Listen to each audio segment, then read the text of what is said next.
Budget में नहीं मिली UP को बिहार जैसी तवज्जो। जी हाँ, इलेक्शन से पहले प्रदेश खाली हाथ आया है। वेस्ट में एम्स, बुंदेलखंड में आईआईटी की डिमांड अधूरी है।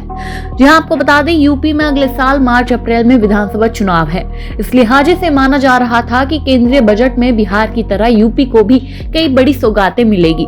हालांकि वित्त मंत्री निर्मला सीतारमण के पिटारे से 1500 किलोमीटर के 2 हाई स्पीड रेल कॉरिडोर और शिप मरम्मत सेंटर के अलावा घोषित तौर पर कुछ खास नहीं मिला।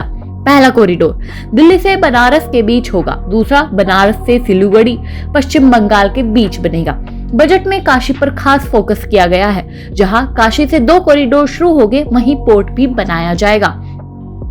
यूपी ने आबादी के आधार पर केंद्रीय कर और शुल्कों में बढ़ोतरी की मांग की थी, लेकिन पिछली बार की तुलना में 0.32% कम राशि मिली है। तो क्या यूपी को कम तवज्जो मिली है? आखिर बजट में यूपी की उम्मीदों को पूरा क्यों नहीं किया गया?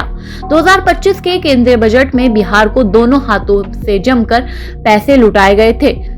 तब ये कहा गया था कि बिहार में साल के आखिर में चुनाव होने हैं। ऐसी ही उम्मीद इस बार यूपी को लेकर भी की जा रही थी। पिछली बार बिहार में मखाना बोर्ड बनाने से लेकर कोसी कैनाल परियोजना को मंजूरी दी गई थी। बुनियादी ढांचे के विकास के लिए लंबी अवधि 50 साल के लिए लगभग 15,000 करोड़ रुपए का ब्याज रहित कर्ज भी मिला था। केंद्रीय करों में हिस्सेदारी के रूप में लगभग 1.43 लाख करोड़, अनुदान के रूप में 54,575 करोड़ मिले थे। यह राशि राज्य की कुल राजस्व प्राप्तियों की लगभग 74% थी। यूपी में अगले साल चुनाव है। बजट में क्या मिला, ये भी हम आपको बता देते हैं। देश में कुल 7 नए हाई स्पीड रेल कॉरिडोर घोषित किए गए हैं। इसमें से 2 सीधे यूपी से जुड़े हैं। लगभग 1500 किलोमीटर वाले दोनों कॉरिडोर के तैयार होने पर दिल्ली से सिलीगुड़ी की यात्रा आसान हो जाएगी। इसे वर्ष 2047 तक पूरा करने का लक्ष्य रखा गया है।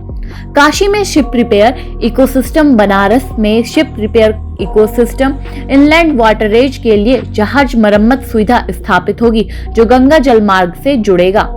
हेल्थ की बात करें तो प्रदेश के सभी जिला अस्पतालों की क्षमता 50% बढ़ाई जाएगी। सभी जिलों में इमरजेंसी और ट्रॉमा सेंटर भी खुलेंगे। प्रदेश के सभी 75 जिलों में एक गर्ल्स हॉस्टल बनाया जाएगा। यह कामकाजी महिलाओं के लिए कमरे उपलब्ध भी कराए जाएंगे। लेकिन इसके बाद भी सवाल ये उठता है कि बीजेपी ने फिर भी कुछ खास यूपी को क्यों नहीं दिया? जहां निर्मला सीतारमण बिहार की तरह बीजेपी को भी दे सकती थी कुछ, उसको लेकर भी लगातार सवाल उठाए जा रहे हैं।